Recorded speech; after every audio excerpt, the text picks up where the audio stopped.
Breaking news చూస్తున్నాము. తిరుమల శ్రీవారి వైకుంఠ ద్వార దర్శనం టోకెన్ల కోసం తిరుపతిలోని విష్ణు నివాసం దగ్గర జరిగిన తోపులాట్లో 4 భక్తులు మృతి చెందడంపై ముఖ్యమంత్రి చంద్రబాబు నాయుడు తీవ్ర దిగ్భ్రాంతిని వ్యక్తం చేశారు.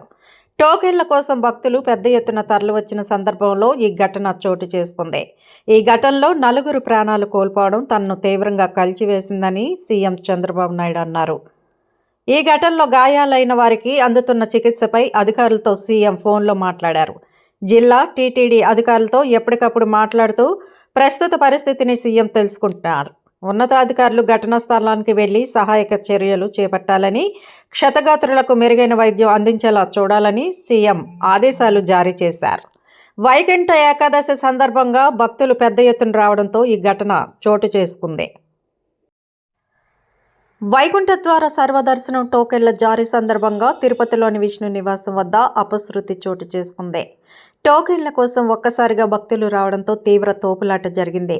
ఈ క్రమంలో తమిళనాడులోని సేలాంకు చెందిన భక్తురాలతో పాటు మరొకరు మృతి చెందారు.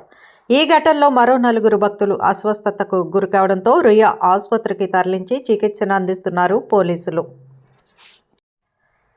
వైకుంఠ ద్వార సర్వదర్శనం టోకెన్ల జారీ సందర్భంగా తిరుపతిలోని విష్ణు నివాసం వద్ద అపశృతి చోటు చేసుకుంది.